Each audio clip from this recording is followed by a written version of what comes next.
nangyayari sa'yo? Ano ba? Hindi ba kadalasan agresibo ka naman? Anong problema? Natauhan din siya. Ito ang tandaan mo. Anumang pagpapaganda ang gawin mo, hindi ka pa rin babagay kahit kanino pa sa F4. Ang damong ligaw tulad mo, hindi ka nababagay sa aming mundo. Masisira ang image namin dahil sa'yo. Sige na, umalis ka na dito! Damagza! Sino may sabing pwede mo siyang dalhin dito? Ang sabi ko, siya ay para sa akin. Subukan niyo sasaktan. Bukas na bukas may red card kayo. Sorry. Okay lang. Wala ka nang dapat pang ipag-alala. Umalis ka nga! Bakit ba? Ikaw ang dahilan kung bakit ako nagka-problema! Salot ka sa buhay ko! Ano bang ugali meron ka? Narito ako para iligtas ka! Sinabi ko bang gawin mo? Ikaw lang nakakagawa sa akin yan. Dahil mga estupido sila! Ano ba palagay mo? Meron pa bang higit sa akin pagkalalaki? Hihigit sa'yo? Sa iyong pagkalalaki? Naiinis ako sa katangahan mong matangisda! Naiinis ako sa kayabangan mo! Naiinis ako sa buong pagkatao mo! Ikaw ang klase ng taong kinaiinisan ng lahat! Galit ako sa'yo! Kinamumuhian kita! Hindi ko maintindihan. Ba't ganun na ang galit mo sa akin?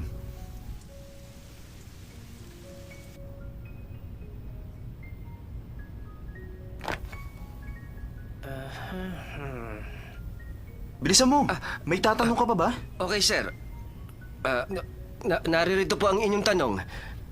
May isang babae at isang lalaki sa loob ng coffee shop.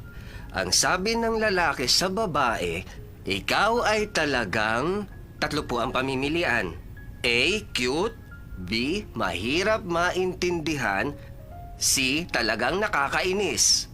Ano po ang inyong sagot? Si, nakakainis. Sunod na tanong. Okay, si nakakainis. Okay, susunod. Kung makita mo ang girlfriend mo, may kahawak kamay na ibang lalaki, ano kaya sa palagay ninyo ang nararapat ninyong gawin? Meron po tayong 4 na pagpipilian. Girlfriend ko may kasama? Ano ba klaseng tanong yan? Sir, nais kong malaman ninyo, yun ang nakasulat dito sa aklat. At isa pa, hanggang ngayon wala namang kayong girlfriend. Ha? Hahayaan kong girlfriend ko makipag-date sa ibang lalaki? Ano ka ba? Hindi po. Si sir naman. Ang sinasabi ko, galing po ito sa libro at binabasa ko lamang. Ano ba klaseng libro yan? Ay, sir, hindi ba kayo naman ang bumili ng librong ito? Ano? Sama ka na ba sa buhay mo? Ay, naku sir, hindi po. Ito po ang tanong. Kung makikita mo ang girlfriend mo, ito po, nakasulat dito sa libro. Naglalakad, may kahawak kamay na ibang lalaki, ano ang gagawin mo? 4 ang pagpipilian. Sa ngayon, 4. A. Walang mararamdaman. B. Gusto mong alamin ngunit natatakot kang malamang mahal mo siya. C. Hindi ito katanggap-tanggap. D. Hindi ka na magtatanong. Anong sagot? Ayokong sagutin. Sir naman, kailangan niyo pong sagutin. Gusto ko mapag-isa. Sir, tandaan ninyo, paalaala lang sir, nais naming malaman ninyo kung hindi kayo sasagot, walang result. B. Ang sagot ninyo, gusto mong alamin ngunit natatakot kang malamang mahal mo siya. Sinabi ko bang ulitin mo kung anong sagot ko? Sunod na tanong. Okay, narito ang tanong. Ano namang tipo ng babae ang maaari ninyong magustuhan? A. Malinis at presentable. Sino naman ang iibig sa babaeng marumi? Nababalik ko na ba? Kung ganun, sir, hindi yun ang inyong magiging kasagutan. At B. Masayahin at hindi masaway. C. Matapang at matigas ang ulo. Ano po ang sagot ninyo? Matapang at matigas ang ulo. Bilisan mo. Anong resulta? Okay.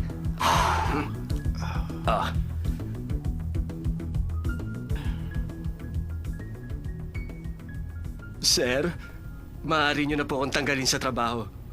Hindi ko po mabasa. Patingin nga! Sir! Kalokohan. Sir!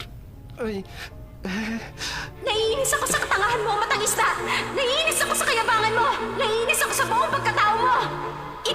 iwasan ang taong kinaiinisan ng lahat!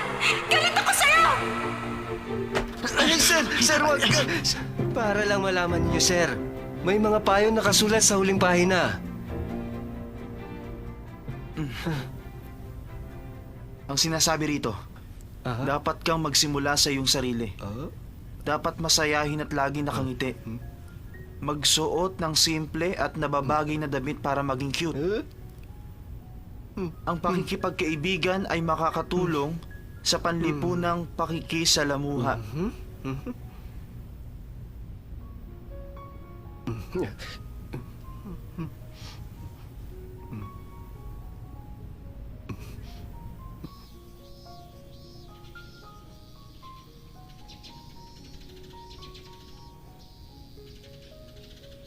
Sanchay! Halika muna rito!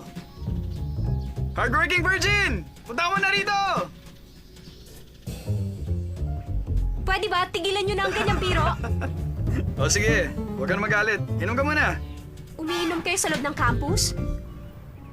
Bakit? Sa tingin mo ba mga minors pa rin tayo? Anong masama kung uminom ako? Halika, buka.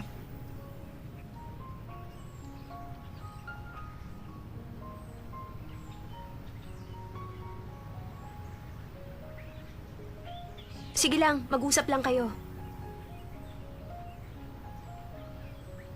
Uy, alam mo sa tingin ko kung anong dahilan? Dahil babalik na si Teng Tanshin.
Wachele?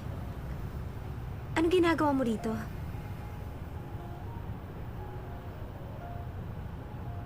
Sansay, ang ganda-ganda mo ngayon. Kakaiba ang itsura mo.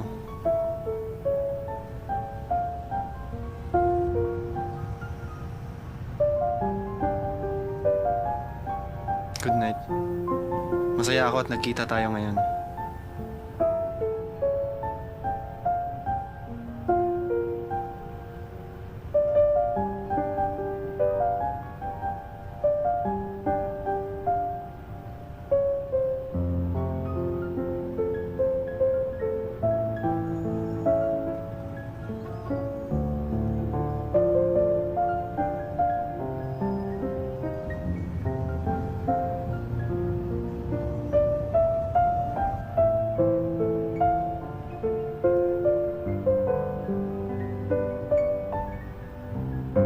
Talaga bang si Wachele yun?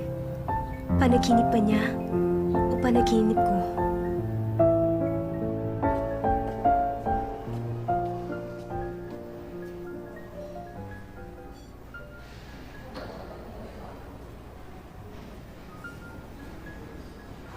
Tingnan mo to, dali.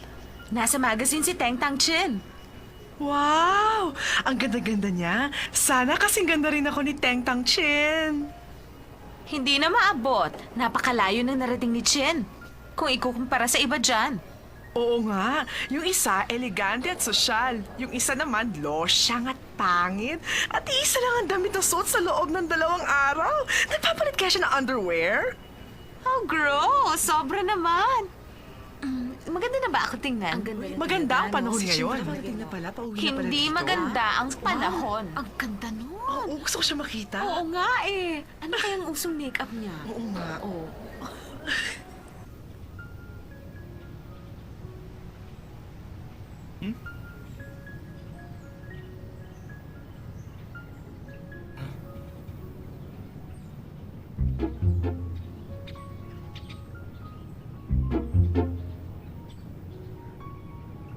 O ano nangyari sa'yo? Saan mo naman nabili yan? Ano sa palagay niyo? Bagay ba sa akin? Lay, ano masasabi mo?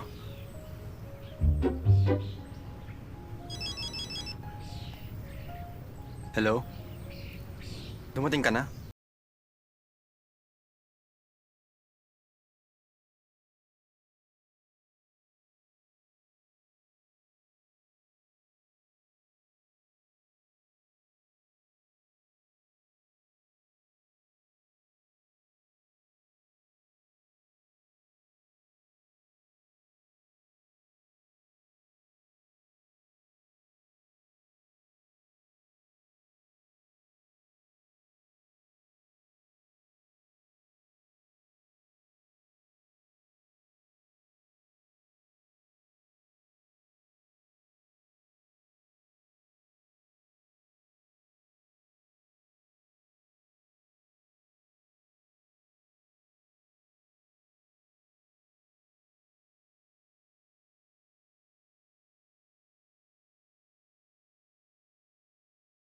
Naghintay.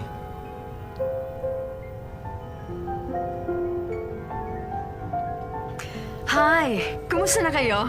Chin, kitagal natin di nagkita. Binata ka na rin.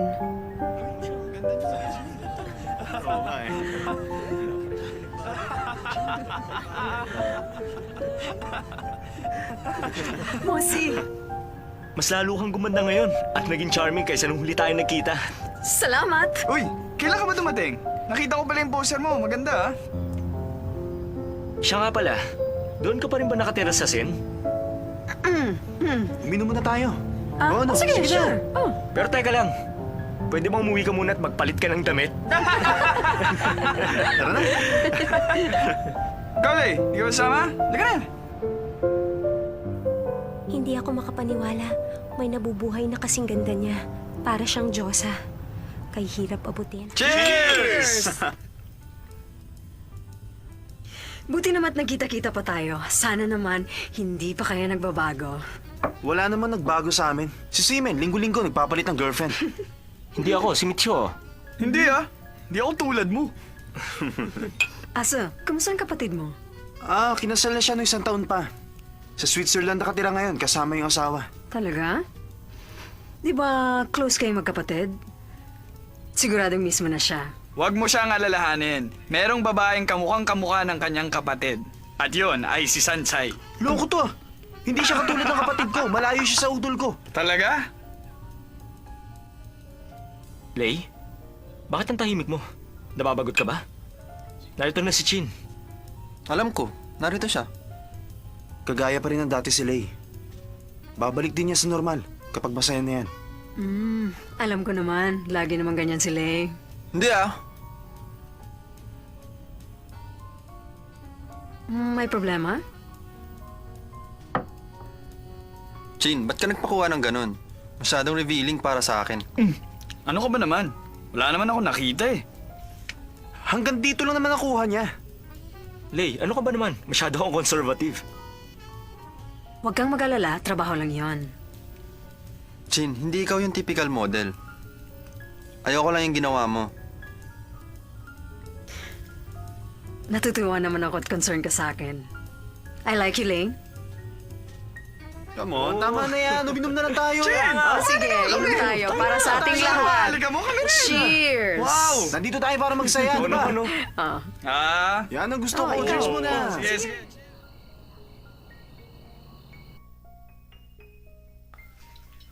Bakit hindi ka kumakain, anak? Hindi ako gutom. Pero napakamahal ang isdang yan. Kumain ka naman kahit na kaunti lang. Sige na. Hindi po ako gutom.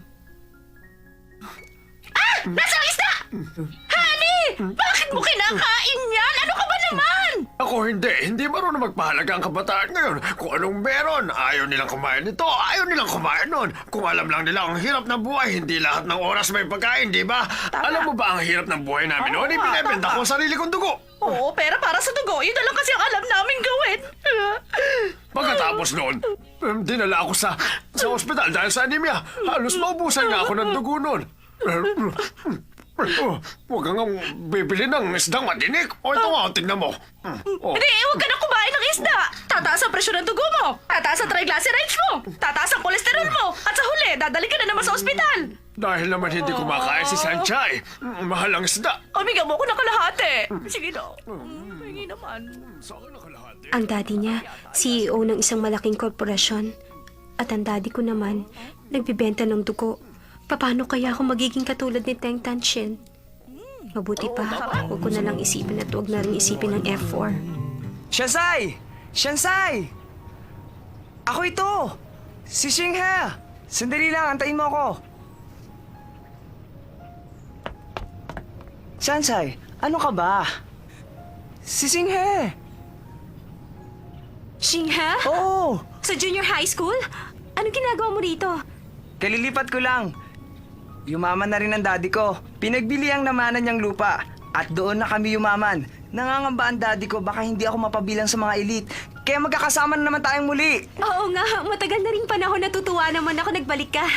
Ako rin. Narinig kong narito ka. Dati takot akong pumunta rito. Pero ngayon malakas na ang loob ko. Dahil narito ka. Nako, sige na nga. Mabuti pang...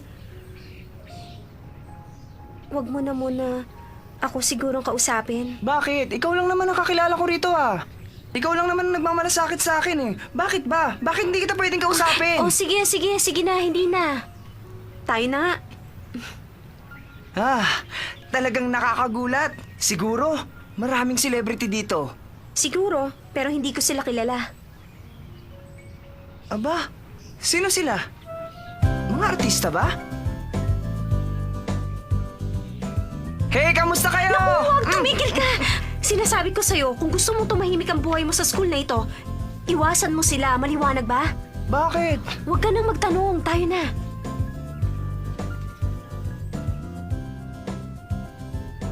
Shansai, merienda muna tayo. Salamat, pero hindi naman kailangan. Ang dami naman ang binili mo. Okay lang, para maraming pagpilian. Alam kong mayaman ka, pero hindi ka dapat gastos ng gastos. Alam ko yon, Shansai. Salamat. Miss ko na noong mga bata pa tayo. Pero ang laki na ng pinagbago mo ngayon. Ako, mahirap pa rin tulad ng dati. Hindi ako nagbabago. Ako pa rin ang dati mong kaibigan. Teka, pumupunta ka pa ba doon sa tempura stand sa harap ng school natin? Ipabibili ko sana sa daddy ko. Para ano naman? Para may tempura stand sa labas ng bahay ko. Sobra ka naman. Gusto mo ba? Papupuntahin ko siya rito. Hindi! Tama na nga ang biro.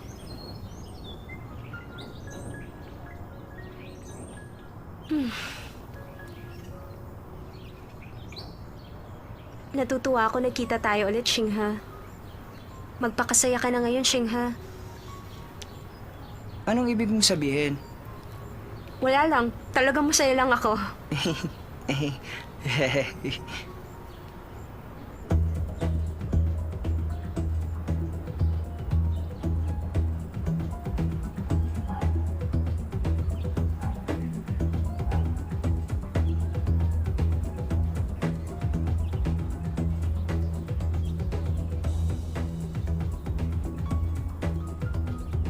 Anong tinitingnan mo dyan? Anong locker number mo? 150, ikaw? Ako, 174. 174. Tulad ng dati. Ha? Bakit may red slip dito? Bakit siya nagkaroon ng red slip? Dahil ba sa akin? Ah. Ito ba ay welcome para sa mga transferee student, ha? Ano na naman ang gusto ni Damings?